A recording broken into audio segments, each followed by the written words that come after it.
Got it. I love the little got it sign when it says we're going live. Hello, everybody at the Elephant and Castle community. Nick from Retribe joining you at a little bit earlier time of Monday at 10 a.m.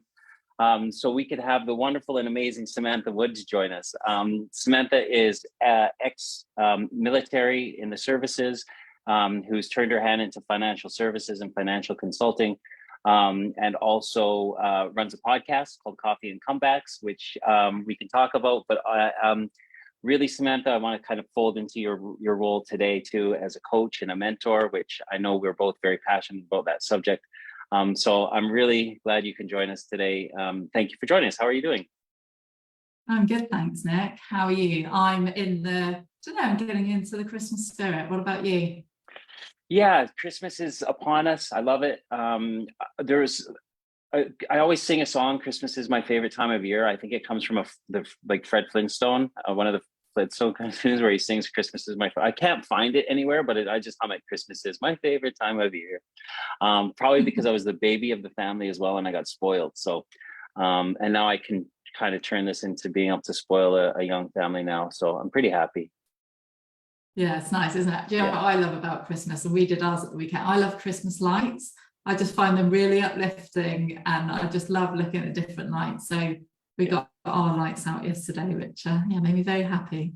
Beautiful. Yeah, it is a wonderful time of year, and I'm sure something that we'll talk about around community and connection over the holidays and how important it is. But first of all, do you mind just introducing yourself? I kind of fumbled through an intro, but introduce yourself to the community, please.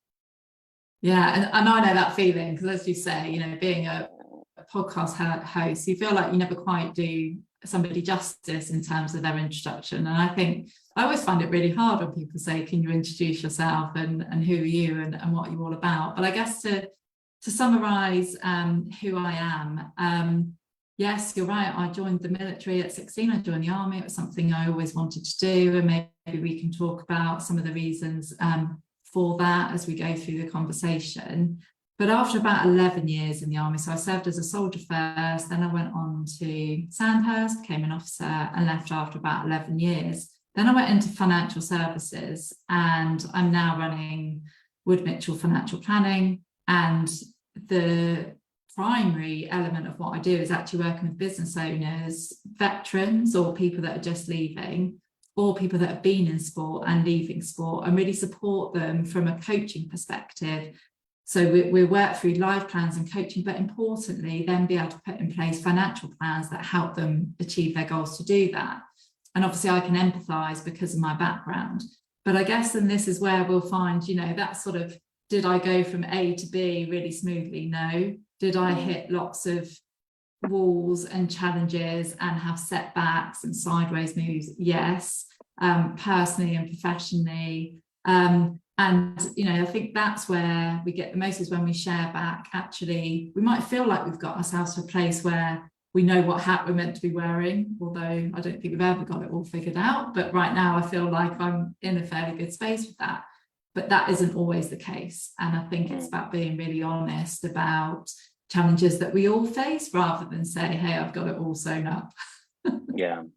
Well, you certainly are someone to me who I look up to, and has got their life in a way that looks very sewn up and professional. I look up to the way that you are very organized and how you present yourself, and even organized getting me on your podcast. Something that I wish that I was a little bit better at. But let us start right at the beginning. Why the military? How come someone in their mid-teens can decide to make such a huge commitment to joining the military? Yeah, and it's a good question, because I now have 4 children, 2 of my own that are 11 and 12, and 2 stepchildren that are 15 and 17. And I look at them and I think, wow, I can't believe that I made that decision pretty young. But equally, I had a very different upbringing than my children now. And I think that's when we come on to purpose, that for me really drives me, which is providing my children with a home, with opportunities, with all of the things that, quite frankly, I didn't have. So and what I'm about to share is something that for many years I was embarrassed about. So I don't know if you've ever been in that space. I know we spoke really candidly, and I'm don't know if many people listening can sort of relate to this, but I used to sort of not share where I was from and my background because I was embarrassed by it. Now I'm proud of it. Now I'm proud that I had that beginning. And actually, I always say you can't help where you start, but you can influence where you end up. And that's the piece that I really want to focus on, is what you can influence. You can't influence what family you were born into, what area. So my mum was 15 when she had me. So she didn't even finish school. She was with an older man. She thought she'd met the love of her life.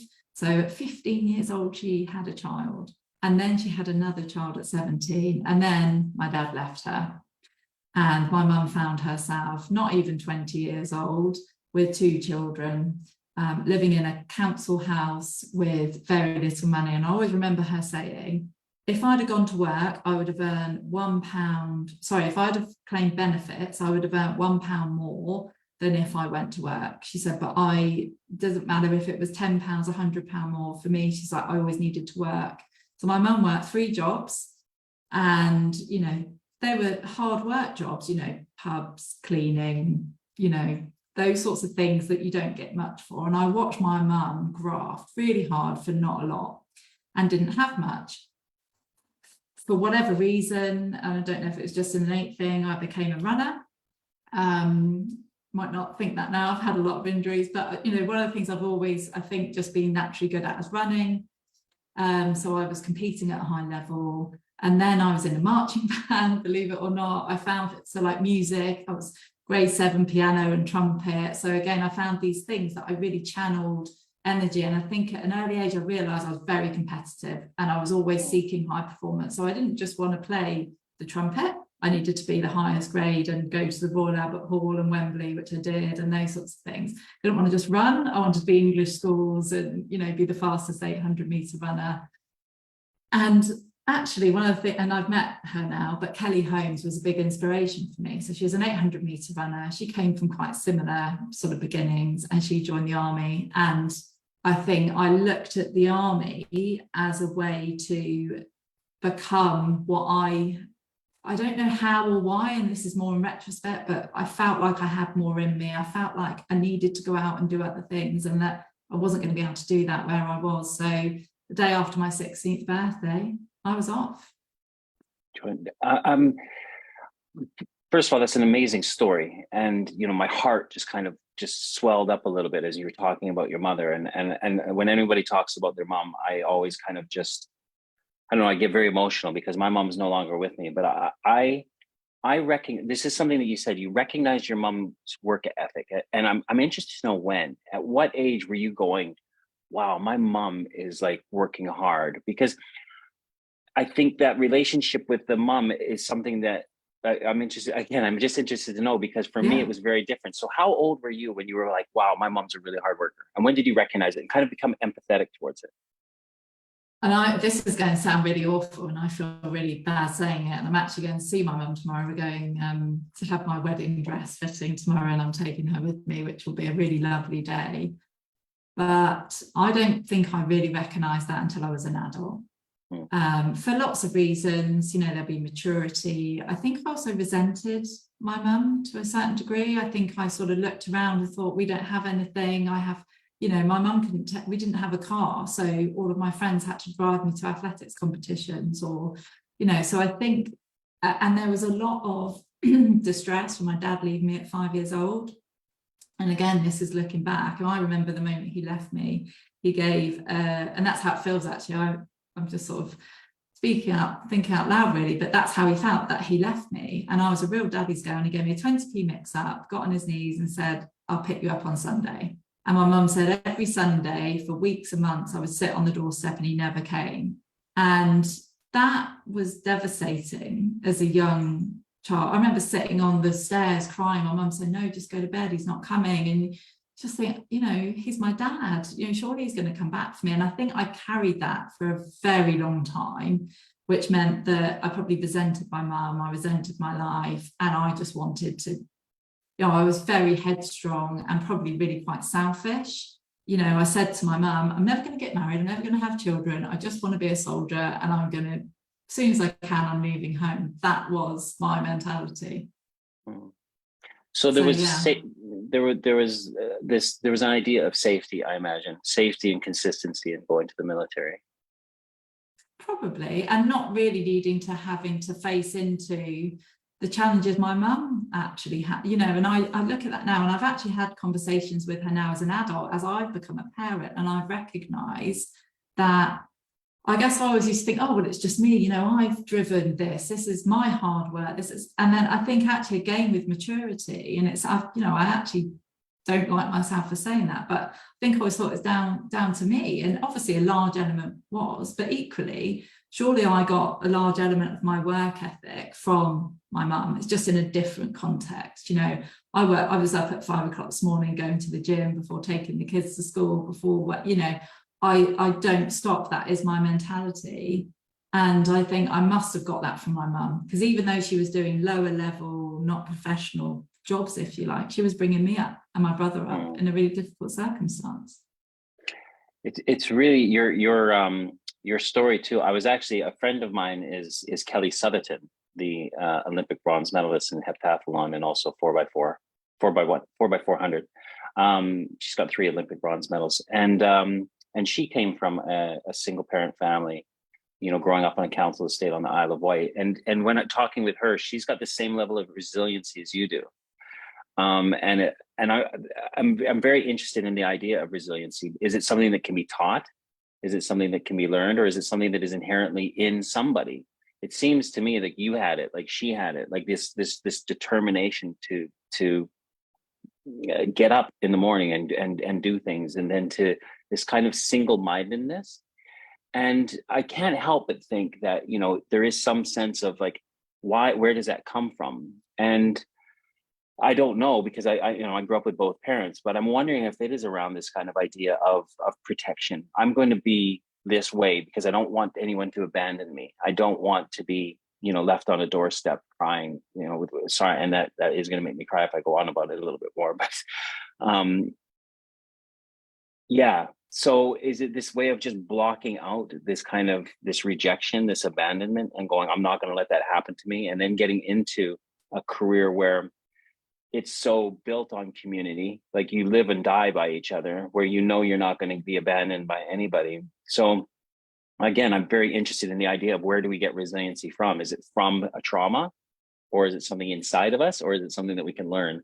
How would you speak to kind of those 3 elements of resiliency? Oh, wow. And I love this. Yeah, I love this topic. And I think there's, you know, and I'm no expert, I guess, other than that I've lived through a lot of situations where I've had to be resilient. And I've seen a lot around me, and it's something I read and listen a lot about. And I think, personally, I believe resilience is a muscle. It's something that, you know, it's a bit like if you don't go to the gym, if you don't go through difficult situations where you need to be resilient, it can be really difficult to be resilient. I think, you know, a recent example is around young people, where through COVID, they've been in a different space.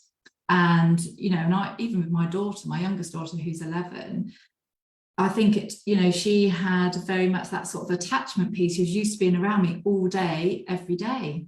And actually, she's got a lot better recently now. Life's gone a bit back to normal. When I do go away for work, yes, she'll be a little bit sad, but she'll try, what time can we speak? And what, you know, as long as she knows she can contact me. But I guess the point being is that if you haven't been in those situations, how can you train that muscle and that ability to use your mind?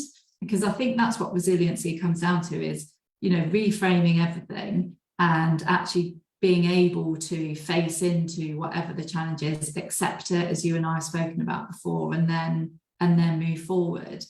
I do think your point about abandonment is actually really key, and not something necessarily to speak about at length, but I do recognise that apart from, I think probably now almost, in my very happy forever relationship, touch wood everywhere, but I think for a long time I was very much, I remember saying I always finished things before they did. That was my thing. I had to be, nope, move on, because I didn't want to be in that position where it happened to me again. And I think I carried that for a very long time. Just refused to be the person that would be thumped, or, you know, I was just like, no. And I was much more probably closed and hard to those sort of deeper relationships. And that comes to friendships as well, by the way. Not, you know, probably the same with my mum. With, you know, if I look back at all of those, I was just like, no, nobody can get in, because I'm just going to get hurt and I can't go there, and I just need to focus on what I need. So I think environment has a lot to do with it. And I think going through challenging circumstances, because then you have to find ways.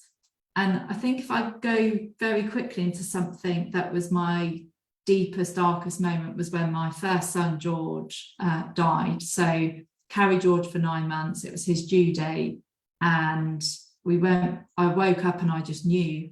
And my ex-husband now said, you need to take him to hospital, don't take the car seat. He said, what do you mean? I said, don't take the car seat. We don't need the car seat. Gives me shivers just thinking about it. It's just amazing how your body knows, and as a mum that you know. So we get to the hospital about 3 or 4 in the morning, and he was like, I think it's just in your head, you're fine. It's probably because, you know, it's getting ready to, you know, it's your due date. No, they did a scan. George's heart had stopped beating, and I can still picture, it was almost like an out-of-body experience. I can see myself curled up, wailing like only a parent can when they find out their child is dead. And then I was told, sorry, I was like, just get it out, just get it out. Because obviously you're then like, oh my God, I've got a dead child inside of me. And the realization that I wasn't allowed a cesarean, it's not safe. I had to give birth. So basically I had to go through labor, which took about 36 hours, knowing that I didn't know it was George, I didn't know it was a boy or a girl, knowing they were going to be dead. And it was horrific, the most horrific thing I've had to go through physically and mentally. And then going home to the nursery and having to take everything down, and then having to bury him and do all those things. And there were moments where I didn't want to be here anymore, moments I didn't want to get out of bed. My milk was coming in. I looked like I just had a baby, but I had no baby. And I remember the lowest moment, I drove into a fence. I came out of M&S because I'd seen somebody had been on my antenatal class, and she was in there with her baby. I was about to go and pay. I just dropped my basket, ran out of M&S, got in the car and drove into a fence, knowing full well I wasn't actually going to kill myself. But at that moment, I was like, I cannot be here anymore. I just want to be with George. And I think how I got out of that is how I lived my life, was exercise. I was like, right, I'm going to run charity runs to raise money for SANS. I'm going to go out, and I got the fittest I've probably ever been, because that was my coping mechanism. And I had to be resilient. And then I had to talk about George to say, look, I've got coping mechanisms. So, sorry, as you can tell, it's a real sort of emotion and passion that comes out there. But I think that, for me, whilst I'd never wish it on anyone, gives me a real perspective in life. And I always say nothing can ever be as bad as that. Well, obviously it could, because I have other children, but puts life into perspective. Oh, Sam, I didn't know that. I just got to take a second. Thank you for sharing it. I didn't know that about you. I'm very sorry that you've been through that. And I was ready to talk about the trauma of your dad leaving, and then you kind of you lay that one on me, and I'm a little bit like, wow, like, you've been through so much in your life. And this woman that's sitting in front of me, that I, at the beginning, I was like, you're so put together and you're organized and resilient, and doing all these amazing things. And we were talking about resiliency, and you said, is it something that comes from something? And then you have this other huge traumatic event in your life. And again, I'm just thinking that people have choices to make of when I had something traumatic happen in my life, I chose to isolate with vodka and Netflix. You chose to go and throw yourself into physical exertion and to do stuff, as you said, to cope. I don't want to say these things that people who are in your position need to go through to get to where you've got. Like, is it a thing where we look at people nowadays who are mentors? And I think we maybe even on our chat we talked about where the word mentor comes from. Being somebody who's been through a lot, and but then also this idea of the mentor becoming the teacher being a teacher, and also the person being taught becoming a teacher, and this thing of us. But is it a thing that people need to go through like hugely traumatic events so that they can be in a position where people look up to them? Or is it just that person's experience? I don't think so. Interestingly, I had a conversation with somebody recently on my podcast. He'd been in the paras for a really long time, really high performing officer. And he said right at the start, he said, and he knows me really well, and he's married to one of the good friends of mine. And he said, I've never been through a big T trauma. So I've never had anything massive in my life that has happened to me like it has you, Sam. Like you, Nick, like many others listening to this. He said, but I've had lots of challenges along the way. Now, I'd argue that 3 tours of Afghanistan where he lost men and didn't come home with people is a big challenge. But obviously, as a parachute regiment officer, you see that as your day job. But I think the point being that, no, you don't necessarily have to go through big T trauma. And I think it's about how you train your mindsets, even when it's something that's a relatively, what we might, a day-to-day challenge. How do you react if give you an example? It happened to us the other day. We go to take the children to the school bus, and the school bus had broken down, and you're like, oh my God, I've got such a busy day. Now, rather than going, we actually said, right, kids, we've got 7 seats, everyone jump in, drove them to school. And I was like, oh, we'll get an extra, okay, I'll have to do my gym session later, whatever. And that's just it's a challenge.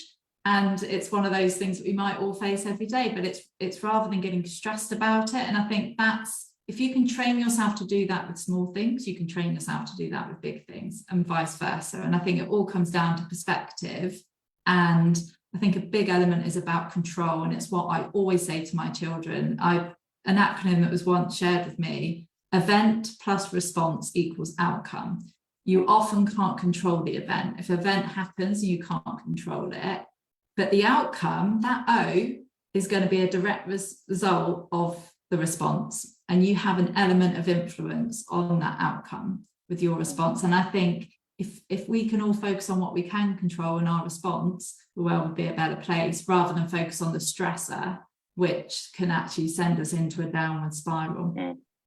And this is just, and I believe what you're talking about as well is just life in general. It doesn't have to be a capital T trauma. It is a school bus. It's a school bus breaking down. It's a child being, not being able to be ready on, to get out of the house on time.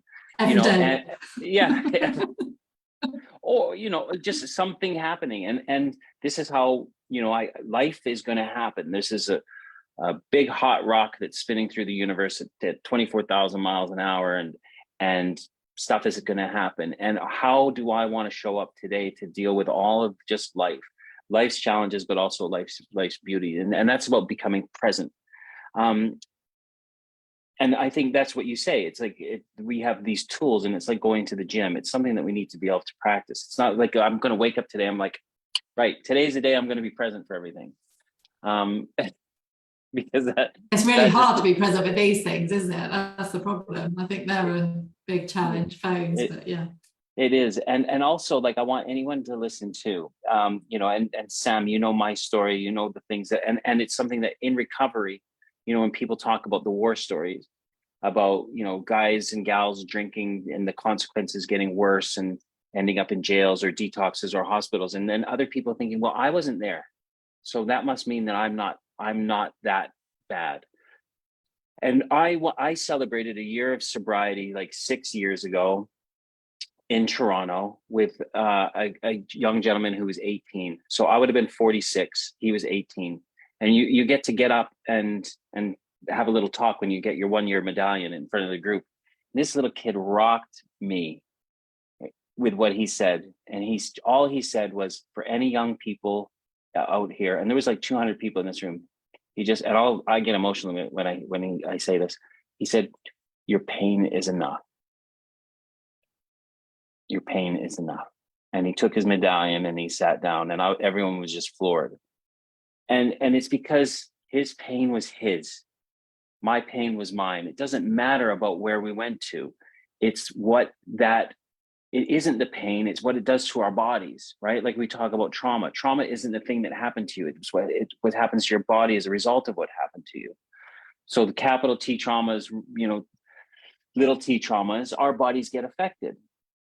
And the regulators, the polyvagal nervous system, everything, can be deregulated, and we can just not be able to show up for those moments of challenges in life where I yell instead of saying, hey, what's up, buddy? How can I help you? Instead, I'll raise my voice and I'll make things worse. But we've all been there, Nick. And actually, one of the things I was going to say, sorry to interrupt, is that if there's a compounding effect of small T traumas, it can have the same impact as a big T trauma. So if we think about stress, I'll think about, as you know, another trauma I had last week was a road bike accident. Go out cycling, wake up on the tarmac. Next thing I know, I'm in hospital, and I've had several operations since that. So that was just something that happened. No time to prepare, no build up, just boom, and had to deal with it, similar to what happened with George. But if you've got day-to-day traumas that are building up, and this is, I think, something really good to speak about, which is mental health and physical health. If you're not mentally well, not mentally well, and what I mean is that you're not maybe doing all the things to preserve your mental health. And I think that's something we don't speak about enough. When people say mental health, I think, oh, mental illness. No, mental health is like physical health. I get up and exercise every day because I know I need to do that to feel good and to be physically healthy. So in the same way, I need to get up and do things every day, or not do things every day, that keep me mentally healthy. Yeah. And I think that for a lot of people, it tends to be the build up and the straw that, I use the bucket analogy. You've got the bucket filling up, and then they suddenly explode when that last drip goes in because it overflows. And what they haven't been doing is allowing the water to flow out by taking some time for themselves, or whatever it might be to release that. And I think that's what we see a lot of these days, that big T trauma, yes, they are traumatic, but it's the same as the effect of a lot of smaller stresses. Yeah. Well, I want to ask, but apart from the physical exercising that you're doing at crazy o'clock in the morning, it's the only time I have. I like it, by the way. It works for me. This is what I would say. I don't do that to say, oh, it works for me. And I always say, for some, I'm not very good in the evenings. I get to the evening and I've got too much stuff to do. I've got kids clubs, and I'm just not, I don't perform as well physically. So I just say, I'm just a morning person. That's just how I'm made up. So it's not sometimes I wish I wasn't like that, but yeah.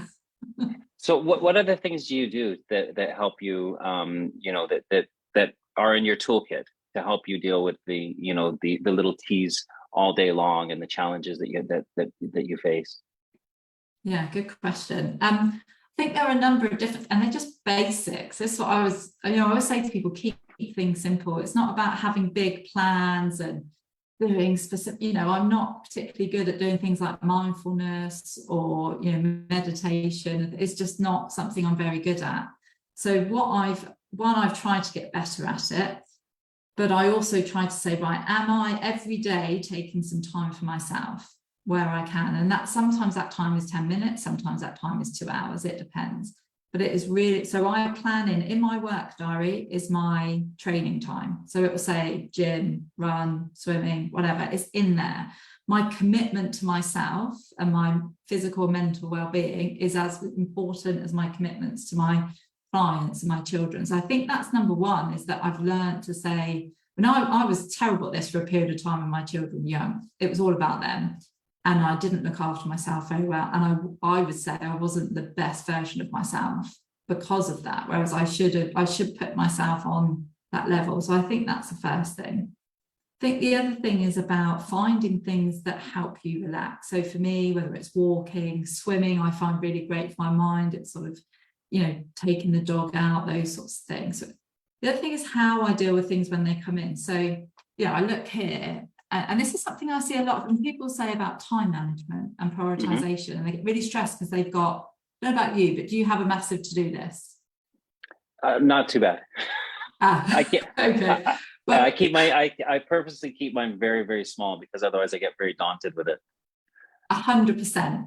Now, Unfortunately, as you can imagine, with 4 children, a couple of businesses, some different hats that I wear, my to-do list is always overwhelming. And I would probably never achieve anything if I was constantly overwhelmed by it. So I literally each day, in fact, this is my daily goal setter. It was actually just here because I was writing it earlier. And at the top, it says 3 things to be grateful for. So you start off the day, what am I grateful for?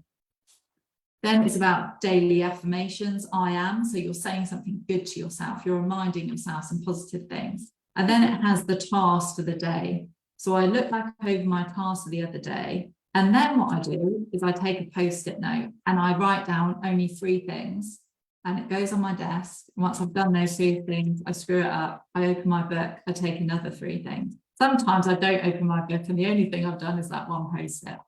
But the point being, my to-do list is never overwhelming because I focus and I prioritize. And I think that one thing alone, along with prioritizing my time, means that I can get things done, but I can also not get overwhelmed by the 1,000,001 things. That doesn't mean that sometimes I don't get it wrong and a child walks in, I'm like, I'm busy, go away. But I'm really trying not to do that now. Do you think everybody can do that? The stuff Yes. that you do? 100%. It's simple, isn't it? Most people say to me, I don't have time to exercise. And again, I don't, it's about priorities. We all get the same amount of time in a day. It's about how we spend them. And I think it's more about, we're never, like, I never get everything done. Never. I've always got things I haven't done. I've always got emails I haven't answered. This isn't about me being superwoman and being able to do it all. It's about recognizing I can't do it all. So I focus on the things that I think are important. And if I get it wrong and something mucks up, then I'll get that feedback. But the way I think if you work out what's priority, then actually you tend to get it right most of the time. People can get driven by emails. They're just literally, they're doing something, email crops up, go onto their email, you know, like a simple thing, turn off your notifications or refuse to go on to, and you know, if I'm doing something I need to be focused on, turn off my emails on my phone. Because I tell you what, when I don't, I'm ended up scrolling on LinkedIn, and then I'm like, oh my God, I haven't done the thing I need to do, because I do that as well, as much as probably you do at times. So yeah, I think it really is just basics. Mm-hmm. What about you? I mean, what do you think? Is there anything else that you do, or what do you think it's basics, or should we be doing more? This whole conversation has got me again. I'm rejigging my perspective on archetypes and roles and purposes. And you know, we talk about we mentioned that I believe everybody needs a mentor. And then for me in recovery, you need a mentor so you can become a mentor. And that's what at the beginning of this conversation, before we went live, I said, otherwise it doesn't work.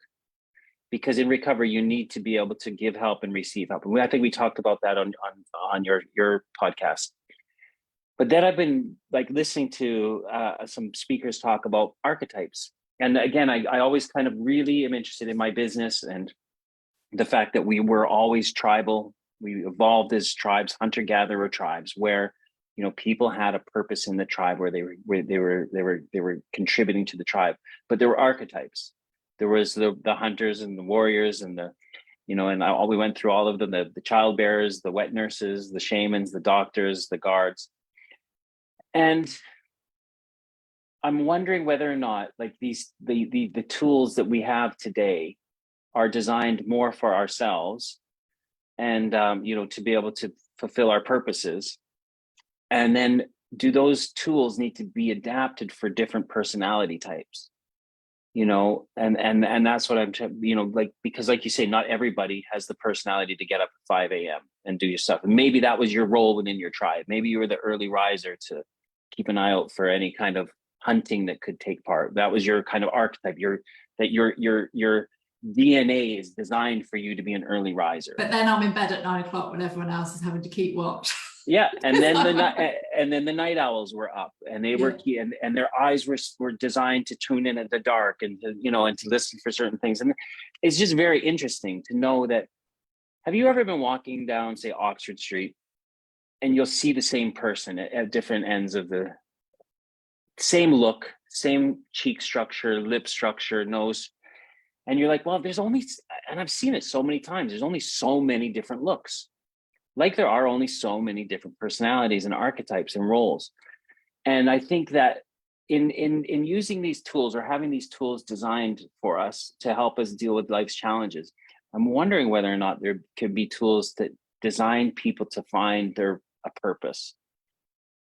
So we're kind of coming to the end of our chat, and that's, I suppose, a good way to talk about is purpose, because I know that, that's something that I have found. My purpose, I'm genetically designed to help other people who are struggling with alcohol use. I'm really good at it. I'm better at that than just about anything else on this planet. I don't know where it comes from. I just know that it's probably the only thing. If you were to say, Nick, are you a confident ice hockey player, TV presenter, entrepreneur, producer, director of advertising? No. But me sitting down with another person struggling with alcohol, I am 100% confident of that. And I found purpose in that. I found connection, I found community. And from that, all these other little things have kind of grown. And it took me till I was 45 years old. So how can we help people find purpose? And are there, in those tools, are there ways that they can be jigged so that people can actually find some inherent worth in themselves, other than the money they earn, the children they're bearing, the houses that they're buying, all that kind of stuff? Such a good question, and I'm sure there's people that are way more sort of professionally qualified than me to sort of answer. But I would say, from my experience, there's a few different approaches to it. So firstly, there's tools like Ikigai. I don't know if you've heard of Ikigai, and it's actually a concept where it centers around purpose and finding your purpose. It's effectively saying, if you know what your purpose and your passions are, you sort of say, in a dream world, if I could get up every day and do the thing I love but get paid for it, what would that be? So if yours was still to help people with alcoholism and bring them round into their communities, then, like you say, you've hit the nail on the head in terms of your purpose. So there are tools, and some people really engage in those things, and it helps to uncover those conversations. And there's different frameworks, a bit like in coaching and consulting, there's different ways of basically coming to the same outcome, which I think can work for some people. They like the structure and it brings it to life.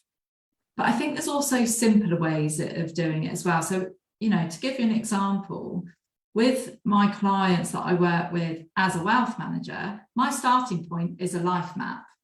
My starting point, if you can imagine like an axis on a page, and the bottom is the timeline, we're saying, right, you're here, Sam, you're 41. Hopefully you'll live until you're 90, but who knows? These are unknowns. Yeah, life is unknown. But what are your aspirations? What's really important to you right now? And you identify the goals, and you tend to come up with the 3 or 4 goals, which gives them their purpose for being, but also what are they all about? What are the things that, and so I think it comes down to powerful questioning. Coming back to your point about a coach, it's not giving them the answers. It's not talking at them. It's asking questions so that it can enable those answers to come out that are already within, to then almost go, right, well, if your purpose is to, so for me, I love what you say about it took you to 45. I would say I've now finally hit my purpose at 41. And it is to, I feel like, and this, I hope this comes across in the same way, but I'll read something out from a message that was sent to me at the weekend, which hits the nail on the head. And they said something, I won't read word for word, but something you said today made me get my act together and proactively speak to people, which I never do. Now, my point being there, that hopefully changed the outcome of that day for that person, a conversation with me. And I feel like my purpose is to inspire people to show that anything is possible, to inspire people to believe in themselves and have self-belief that even when it feels impossible and it feels so tough, that actually they've got me alongside them, they've got their family alongside them, their friends, and that they can do it. And I think that's what my role is. And I did for a while do pure coaching, so that was what I was doing, and I loved that. But equally, I felt like I wanted to be part of the sort of execution, if you like, in terms of making it happen. And I guess to sort of go back to your point, there's 2 things I'd mention. One, I firmly believe, and I base my business model around this, and it's a passion of mine. One of the many things I did post the army was also be a train and run a business as a personal trainer, as a nutritionist, qualified as a coach. And I think I bring all those things together because I am passionate about the 3 pillars that I think are fundamental for everyone: physical health, financial health, and financial security. And if one of those 3 pillars is out of line, it can impact your whole life, and you're very unlikely to meet your goals. And financial security for one person is different for another. And it's about going, what does that mean so that you can sleep at night? I think that's rule 101, just getting people to a point where they can sleep at night. And then to your other point around coaching and mentorship, I did a lot of work with an organization actually around creating a coaching culture. And I think the ideal is that we all have a coaching approach to things, i.e. we're asking more than we're telling, we're listening more than we're speaking. That basically is what coaching is. I think that if we act in that way with our children, I mean, honestly, a coaching approach for teenagers is crucial, because otherwise you are the ogre, particularly the stepmom. So it's about sort of, you know, and the same in like any relationship, a coaching approach where you just go, am I doing more of the talking? Am I asking questions? Am I getting them to tell me the answers? So I think that's what we can be doing and I think as a society, we moved more towards that. We see that in the workplace. People don't want to be told what to do as much or being an autocratic. They want to be asked, what is it that's important to them? And I think that for me is the fundamental. And it goes back to basics. You know, this is the thing, anyone listening, can you do things differently the moment you switch off this call? Or yes, ask yourself, am I listening? Am I asking good questions? Yeah, I love that. Quickly, let's end on a high note because it's the holidays. It is. Let's talk about, you know, a family, a mixed family like you're in with you know, your partner Bonus family, yeah, a bonus family. And me being in the same situation, it is really kind of spooky how close our lives are aligned. And I know we're meant to be doing something together, so I really want to meet face to face soon. But let's just talk about the holidays. Maybe give anybody any kind of little tips around community connection, and really the holidays can bring up a lot for people. Sometimes this is going to be the first time that you're, you know, first holiday without a loved one, maybe a bereavement, or you know, just a first of something, or it might bring up emotions of past holidays as well. But I know it's hard to say how do you help people enjoy the holidays, but what are some of the things that you guys are going to be doing to really make it a special time of year, especially as a blended family? Really good question. I think starting with your first point, and I was going to make this point as well, that for some people, this is a really difficult time of year. I remember the first year that George died, I didn't do Christmas. And I had to walk out of my mother-in-law's house because I was like, I can't do Christmas, don't even want to see a tree, don't want, you know, it was meant to be George's first Christmas. I couldn't face it.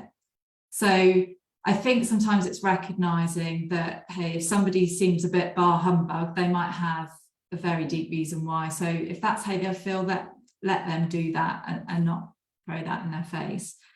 I think also it's about saying, so with a blended family, for example, what we did when it was our first Christmas together, we said, look, things are going to feel different now because you've had some traditions, we've had some traditions. We're going to have to make some compromises. We can't necessarily do everything in the same way. So good example is I was used to do Christmas dinner on Christmas Eve. Reason why I did that selfishly, or, you know, it was good for the kids as well, so I wanted to do all my Christmas dinner cooking on Christmas Eve so I could spend Christmas Day with my children and not just be cooking and worry, you know. But actually, as the children were older and they preferred, you know, we said, okay, let's do it on Christmas Day, but we are going to agree that we're going to do one present on Christmas Eve because that's what we always, you know. So it's about maybe saying, look, let's reach a compromise and maybe do some things together. Actually, this Christmas is slightly different for us in that my stepchildren are going to go and spend Christmas and New Year with their mum. So they haven't seen their mum for a couple of years because she lives abroad and because of COVID. So they're not going to be spending Christmas with us. And that will be quite difficult for my partner, I think, because we'll be with my 2 children. Equally, we're going to obviously have a lovely time and it'll probably be really good bonding for my partner and the children. So I think one of the things we've had to be as a blended family is a bit more flexible, a bit more tolerant, a bit more kind, which can only be a good thing. Yeah. I think that's it. Let's just remember it's not about us, it's about little ones and families, and maybe I like to always say that reach out to people. You know, I think everyone says it's good to talk, but some people just don't want to. So let's be proactive and reach out to people. Double that list of your normal contacts and make a lot of phone calls and text messages to people. And I always reach out to people who say that everything's okay, because they're the ones that are, you know, I was a really good guy at saying everything's fine. And inside, I just wanted someone to come and give me a cuddle. But, 100%. Give them the hand, and if they want to take it. And I think that's a really good point. But I hope that you have a wonderful Christmas with the family. At the very least, I think it's going to be tough for a lot of people this year. And I think at the very least, some time to give yourself a pat on the back to say, you know, times have been tough for everybody, what with COVID, cost of living crisis. We've all been impacted in some way, whether personally or just, you know, absolutely just devastated by what's happened in Ukraine. So I think, you know, just take a time to breathe, be proud of yourself, and look forward to next year. Great tips. You're an amazing person. I'm so glad that we've met and that you've been able to do this with our community today. And I really hope we can meet up in the new year. And I have a little idea of something that we can work on together. So can't wait to hear it. I'll hold on to it for now. Sam, thank you so much for joining us, and thanks everybody at the community for joining us. Don't forget to join me next Tuesday for another Facebook Live. That next Tuesday, I know it's Monday, but next Tuesday, a week on Tuesday. Thanks everybody. We'll see you later. Bye-bye. Thanks, Nick.